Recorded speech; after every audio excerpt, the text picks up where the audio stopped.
Assalamualaikum warahmatullahi wabarakatuh. Ilahil ma'bud wassalatu wassalamu ala sirri ainil wujud wa asri nuri kulli mawjud sayyidina wa habibina wa syafi'ina Muhammadinil mahmud wa ala alihi wa sahbihi wa adada kulli syaqiyyi wa mas'ud, amma ba'd. Pemirsa siraman hati yang saya banggakan, pertama-tama marilah kita panjatkan puji dan syukur kehadirat Allah Subhanahu wa Ta'ala yang telah melimpahkan rahmatnya pada kita semua, sehingga pada hari ini kita masih diberi kesehatan jasmani rohani, bisa beraktivitas di kantor, di instansi yang luar biasa ini. Kedua kalinya sholawat serta salam mudah-mudahan tercurah kepada baginda Nabi Agung Muhammad Sallallahu Alaihi Wasallam yang akan memberikan syafaat kepada kita semua di hari kiamat kelak. Mudah-mudahan kita semua mendapatkan syafaatnya, amin amin ya rabbal alamin. Pemirsa siraman hati yang dimuliakan Allah, pada momentum kali ini Ustadz ingin menyampaikan sedikit perihal masalah ketaatan, ketepatan dalam melaksanakan ibadah. Tentu diantaranya sholat adalah salah satu sifat orang yang bertakwa. Para hadirin sekalian, pemirsa yang budiman, sholat adalah tiang agama. Maka Rasulullah Shallallahu Alaihi Wasallam bersabda, as-sholatu imaduddin, fa'in aqomaha faqad aqomaddin, fa'in tarokaha faqad hadamaddin. Sholat itu tiang agama, wahai pemirsa. Kalau ibarat orang atau ibarat rumah itu tidak ada tiangnya, maka rumah itu akan roboh. Begitu juga seorang manusia ketika dia punya kewajiban yang menjadi tiangnya, ia tidak jalankan, ia tidak tepati, ia tidak kasih, maka agamanya pun akan roboh, sehingga hidupnya pun tidak akan bisa tegak, artinya tergonjang-ganjing, bagaikan ditatap oleh ombak yang begitu besar. Maka sangat penting sekali kita menjaga sholat, karena sholat itu adalah tiang kita semua, agar agama kita yang kita anut tetap dalam hati kita. Sholat adalah salah satu ibadah di mana Allah Subhanahu wa Ta'ala akan pertama kali menghitung amalnya besok di hari kiamat. Maka disampaikan lewat Rasulullah Shallallahu Alaihi Wasallam, awalu ma yuhasabu alaihil abdu yaumal qiyamah as-sholah. Pertama kali amalan-amalan yang akan dihisab di hari kiamat itu sholat. Maka para pemirsa yang budiman, narasumber akan selalu mengingatkan, jagalah sholatmu, jagalah sholatmu. Karena dengan sholat semua akan hidup dengan teratur. Sebab sholat itu satu, ketika orang menjaga jamaah, menjaga tepat waktu dalam beribadah, maka struktur kehidupannya pun akan bagus. Kalau sholatnya keteteran, maaf, kadang melakukan, kadang tidak disiplin, maka hidupannya pun tidak disiplin. Maka suatu saat saya pernah berangkat pagi jam 6 kurang 15 menit. Di situ sudah ada anak yang sudah standby, sudah berangkat, baik laki-laki maupun perempuan. Saya yakin orang seperti itu dalam sholatnya bagus dan tepat, karena Allah berjanji kalau orang itu menjaga sholatnya dengan disiplin, dengan tertib, maka struktur kehidupannya pun akan tertib. Jadi ketika orang menjaga sholatnya dengan tepat, maka satu, dia akan bisa disiplin, karena sholat itu mengajarkan kedisiplinan, disiplin waktu dalam melaksanakannya. Maka ada beberapa kelompok dalam jamaah sholat. Yang pertama ada mutaqaddimin. Kelompok mutaqaddimin itu kelompok yang melakukan sholat atau datang ke masjid sebelum adzan berkumandang. Ini luar biasa bagus. lagi tarhim, lagi kiroah, belum ada adzan, ya sudah datang dari rumah. Ini salah satu jamaah mutaqaddimin, pendahulu-pendahulu yang datang. Maka luar biasa pahala dan fadilahnya. Setiap dia jalan, satu langkah pertama meninggikan derajat, satu langkah kedua kemudian menghapuskan dosa-dosa. Inilah salah satu riwayat dari Allah Subhanahu wa taala. Kemudian ada golongan-golongan yang mutawasitin. Golongan jamaah yang mutawasitin itu datang ketika dia dipanggil. Di masjid baru datang, Allahu Akbar, Allahu Akbar. Nah, dia datang, itu ya masih ngendi-ngendi. Walah ngendi Anda nih. Nah, itu golongan mutawasitin, baru datang melangkah karena ia dipanggil. Kayak manja banget ya. Mosok simang dipanggil, padahal udah tahu dikasih waktu. Ini golongan-golongan mutawasitin adalah golongan-golongan manja. Nah, harus diingatkan, harus dipanggil. Mungkin kita semua kayaknya ya. Nah, bisa jadi kita yang mutaakhirin nanti. Dan yang ketiga itu ada golongan yang mutaakhirin. Mutaakhirin itu golongan-golongan yang ketika mau berjamaah berangkat ke masjid menunggu iqomah. Lah ini yang banyak ini kayak krunya itu juga seperti itu kayaknya. Ya, ketika ada iqomah baru. Ini terjadi di lingkungan saya. Di lingkungan saya itu ketika muadzin adzan itu kotong, pujian masih kotong. Tapi kalau sudah iqomah, ketika saya berangkat dari subuh, saya juga nunggu iqomah juga kadang-kadang. Itu pintu-pintu paling geludek. Karena apa? Dang dapat jamaah dengan imam. Padahal datangnya terlambat saat qomah, tapi kepengen mendapatkan jamaah yang sempurna. Kayaknya sulit. Jadi yang terbagus adalah, yang terbaik adalah golongan yang mutaqaddimin. Para pemirsa yang budiman yang dirahmati Allah, sholat memang luar biasa. Yang pertama tadi dapat menciptakan dan membentuk karakter manusia disiplin, dan yang kedua dapat membentuk karakter yang tertib. Tertib dalam berbaris, tertib dalam berpakaian. Tertib dalam berbaris seperti apa? Dulu di zaman Rasulullah Shallallahu Alaihi Wasallam ketika para sahabat bersama Rasul berjamaah, apa yang digunakan Rasulullah untuk menertibkan kaki-kaki mereka agar tertib?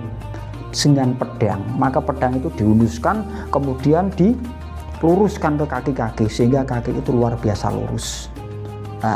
Karena Rasulullah itu menegakkan sholat bukan hanya ia kehambaan dengan Allah, tapi membentuk karakter-karakter makmum sahabat agar menjadi karakter yang tertib dalam berbaris. Kemudian ketertiban dalam berpakaian atau berbaju.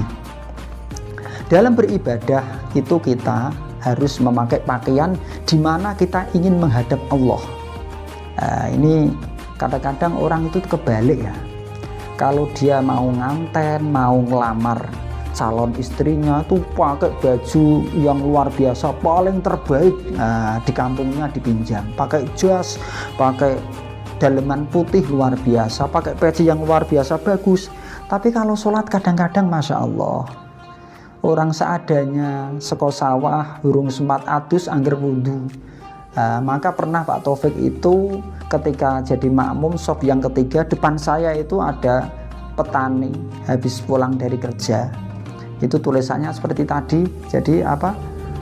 Jangan salahkan ibu yang mengandung, salahkan bapak yang taruh burung. Itu kan jelas mengganggu saya. Maka ketertiban dalam berpakaian itu harus bagus. Tulisannya baygon, sido muncul, kadang budrek, itu kan malah membuat orang-orang jadi tidak khusyuk. Nah ini dalam kitabus salaf, kitab-kitab yang saya baca ini hukumnya makruh ketika kita ibadah menyembah kepada Allah tapi dengan pakaian yang pakaian itu ada indikasi mengganggu orang lain. Jadi hati-hati dalam beribadah. Berpakaianlah yang bagus karena kita akan menghadap kepada Allah Subhanahu wa taala. Menurut kalian paling bagus. Jadi itulah sholat dapat membentuk kedisiplinan dan ketertiban. Dan yang ketiga, membentuk ketaatan kehambaan seorang manusia kepada Allah Subhanahu wa taala. Sebetulnya masalah berjamaah di masjid, masalah tepat waktu itu tergantung kita niat. Kalau niat kita punya niat datang di awal, insya Allah bisa. Suatu saat di zaman Sayyidina Umar, ada seorang pemuda yang luar biasa gigihnya dalam beribadah.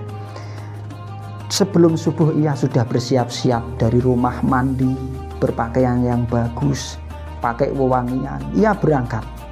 Sampai di pertengahan jalan, tiba-tiba ia jatuh terpeleset.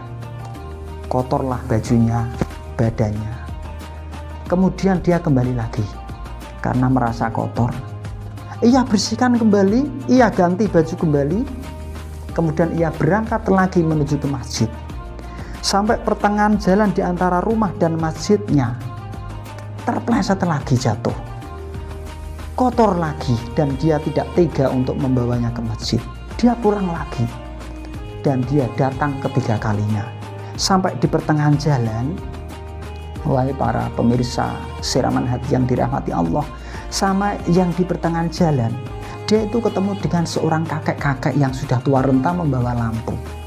Kemudian dia bertanya, "Wahai kakek, mau kemanakah engkau gerangan?" Jawaban si kakek, "Anak muda, saya ini datang dan menunggu dari tadi melihatmu sudah beberapa kali engkau jatuh dan engkau kembali lagi. Maka saya membawa lampu agar engkau tidak jatuh lagi. Mari saya antar ke masjid." Maka anak muda itu diantar sama kakek ke masjid. Sampailah anak muda dan kakek itu ke masjid. Kemudian setelah di masjid, pemuda itu naik ke serambi masjid dan mengajak kakek, "Wahai kakek, mari bersama-sama kita berjamaah di masjid." Nah, apa jawaban kakek? "Maaf wahai pemuda, aku tidak melaksanakan sholat." Kan seorang pemuda tadi menjadi heran, kok jawabannya tidak melakukan sholat, padahal dia orang baik. Terus didesak untuk melaksanakan sholat. Lama-kelamaan karena saking tidak sabarnya desakan itu, maka kakek itu mengatakan, "Wahai pemuda, sebetulnya ini aku adalah iblis." Tambah terkejut lagi pemuda itu. Kemudian ditanya, "Mengapa engkau tadi menolong saya kalau engkau iblis?" Kemudian si kakek itu bercerita, "Wahai anak muda, engkau berangkat dari rumah tadi yang pertama dan engkau jatuh di tengah perjalanan itu. Sebetulnya itu saya yang menjatuhkan agar engkau tidak berangkat ke masjid. Dengan keadaan seperti itu, engkau diampuni dosa-dosamu oleh Allah Subhanahu wa Ta'ala. Kemudian yang kedua kalinya engkau berangkat dan engkau terjatuh lagi. Sebetulnya itu yang menjatuhkan itu juga saya. Tetapi tekadmu sangat luar biasa.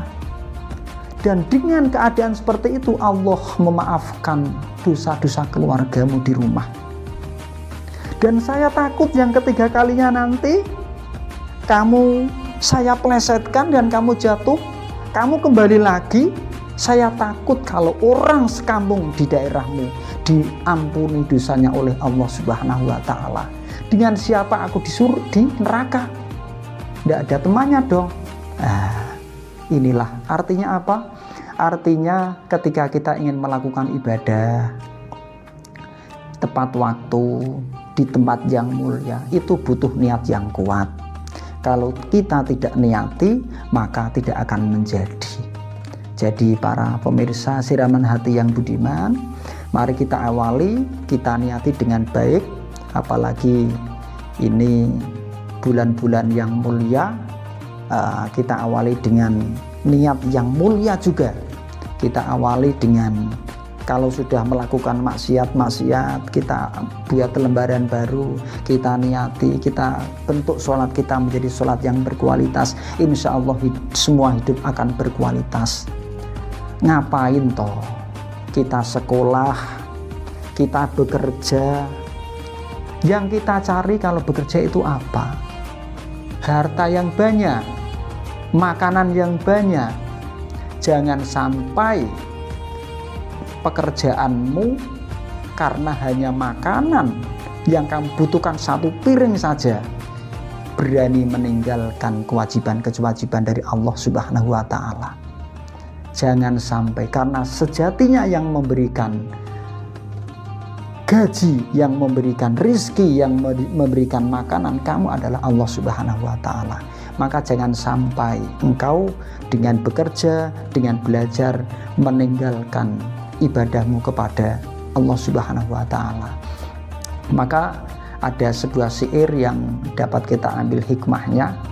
Syair ini isinya sangat luar biasa bagus menurut saya, karena ini selalu terdengar di saat-saat narasumber ini waktu kecil. Tiada lagi diguna harta, kawan karib sanak saudara. Tiada lagi diguna harta, kawan karib sanak saudara. Jikalau ada amal di dunia, itu hanyalah pembela kita. Janganlah mau disanjung-sanjung, engkau digelar manusia agung. Sadarlah diri, tahu diuntung, sebelum masa keranda diusung. Sebelum terpaksa, sebelum keranda diusung, maka ingatlah pesan atau keinginan orang yang sudah meninggal dunia hanya satu permintaan saja. Ia hanya ingin dihidupkan kembali dan ingin berbuat soleh, diantaranya adalah sedekah. Ingat, ini adalah pesan dari orang yang sudah meninggal. Alhamdulillah pada hari ini kita masih diberi kesempatan Allah dengan umur yang panjang, dengan kesehatan badan, dengan pikiran yang normal. Kita gunakan dengan baik, kerja secara tulus, kerja secara disiplin, kerja secara tepat. Insya Allah kehidupan kita, ibadah kita akan diridhoi dan akan dibimbing oleh Allah Subhanahu wa Ta'ala. Demikian para pemirsa hati yang dimuliakan Allah yang dapat narasumber sampaikan, mudah-mudahan bermanfaat untuk kita semua. Usikum wa nafsi bitaqwallah. Wassalamualaikum warahmatullahi wabarakatuh.